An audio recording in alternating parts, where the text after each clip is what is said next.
Saya kata insya-Allah rezeki Tuhan bagi kan. Alhamdulillah tuan-tuan, akhirnya duduk di Selangor, orang panggil masa tu tazkirah Ramadan. Saya hantam betul-betul, rupanya lagi hantam, lagi laku. Laku tuan-tuan. Daripada satu masjid ke satu masjid, akhirnya masuk dalam YouTube, famous. Bila famous tuan-tuan, alhamdulillah, daripada duit itulah tuan-tuan, saya balik bukan makan. Balik daripada tu, saya buat ma'had tahfiz. Buat ma'had tahfiz tuan-tuan. Ma'had tahfiz lah, saya dah 8 tahun dah. Yang ni kira 2 tahun awal lagi. Buat ma'had tahfiz. Saya buat ma'had tahfiz apa? Buat dewan dulu. Saya tak buat lain, buat dewan. Buat dewan. Buat dewan tu panjang 120, lebar 100. Dewan tu buat dewan. Orang hentam saya. Termasuk orang UMNO hentam. Ni ustaz ni apa? Kutip duit buat dewan. Ni kepentingan dia.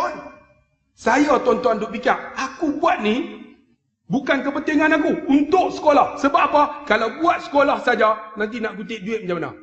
Dia kira kutip derma lah. Pergi ke orang budak-budak, dia kutip derma. Saya bukan style tu. Saya kata kita buat dewan dulu. Orang hentam saya. Apa ni buat dewan? Guna duit. Tak betul. Bila naik dewan, tuan-tuan, saya buat ikon. Orang pakat sewa, mesyuarat, sewa kenuri. Alhamdulillah, daripada duit tu, boleh bayar duit elektrik dan duit gaji guru. Masa tu tak ni, duit elektrik dengan duit ayam. Akhirnya duit dah ada. Buat apa? Saya buat kolam renang. Ni otak pelik ni, otak pelik. Buat kolam renang, lagi dia hentam. Apa buat kolam renang? Tuan-tuan, kita buat keputusan, bukan buat keputusan atas idea. Munajat dengan Allah, ya Allah, apa aku nak buat ni dengan duit ni, ya Allah. Tiba-tiba, isteri kata, abang buat kolam renang. Allah menyampai melalui dia. Abang buat kolam renang ni. Saya pun tak kata apa, kolam renang tu. Siapa nak mandi? Lu fikir kan? Lu fikir siapa nak mandi? Rupanya bila buat kolam renang tuan-tuan, sebulan boleh masuk 3,000. 3,000 sebulan. Budak-budak main mandi. Kan dia klorin. Saya kata tak payah pakai Google tu. Dia mandi tuan-tuan, masuk RM5. Mandi main air klorin tuan-tuan. 2 jam mata merah. Lah kali tak boleh nak buat apa naik. Masuk balik RM5 budak. Sebab syarat dia masuk keluar, masuk RM5. Sebulan 3,000. Orang kata, apa buat kolam renang? Dapat 3,000. Saya buat chalet pula. Orang pakat wakaf. Satu wakaf, buat satu wakaf. Bila satu wakaf, orang kata chalet ni buat apa? Rupanya lah tuan-tuan, tiap-tiap minggu chalet tu fully penuh. Fully book. Macam ustaz ni. Fully book.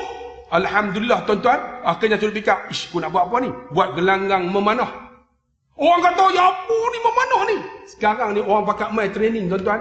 10 busur RM5. Yang penting duit. Yang tak kira. Yang tarik yang RM5. Tarik RM5. 10 busur RM5. Penuh orang. Saya buat fikir pula. Aku beli kuda.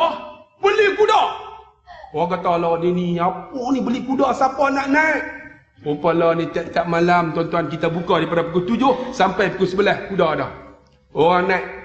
Alhamdulillah, 2 round RM10. Oh, pakat tu. Tapi syarat lah, mesti berat 60 kilo ke bawah. 80 kilo, kuda tu duduk atas dia, bukan dia naik kuda. Ni nak beritahu ni, idea-idea ni tuan-tuan, bukan kita putus dengan otak, tapi kita munajat dengan Allah. Kemudian saya buat apa? Buat kafe. Allahu Akbar. Buat kafe. Ni ustaz, saya malam ustaz saya ni, kita kena buat kafe satu ni. Apa salahnya duit derma kita ni? Buat satu tuan-tuan, Matin mat. Betul tak? Matin mat. Semua ada di situ. Minyak orang Islam. Nah. Berai orang Islam. Mai beli kat Matin. Apa lagi? Semua. Kita ada Matin mat. Kita boleh buat bang. Saya dulu nampak ni kita boleh buat. Sebab tu saya pergi Melaka baru ni bincang dengan lesung minyak lesung. Minyak lesung tu. Saya kata saya akan bantu ni Datuk. Kan Datuk buat betul-betul. Sekarang ni sampai stok lesung pun tak ada. Minyak lesung tak ada dah. Akhirnya naik satu lagi minyak Said. Minyak Said ni minyak orang Islam. Depa viral kata ni minyak orang bukan Islam. Minyak apa recycle? Tak, minyak orang Islam. Said. Minyak Hafiz. Hafiz tu seorang penceramah agama yang buka ma'had tahfiz lalu dibubuh minyak Hafiz. Ini minyak orang Islam ni. Tuan-tuan, apa salahnya kita dah? Matin mat. 100 kali 100 panjang letak depan. Matin mat. Buh muka Ustaz Yusai ni. Agak-agak tuan-tuan kita main beli tak? Kita main beli. Sebab melih bukan besar mana pun. Bukan besar mana. Boleh buat bang. Saya nak beritahu. Orang Islam kena pegang ekonomi ni.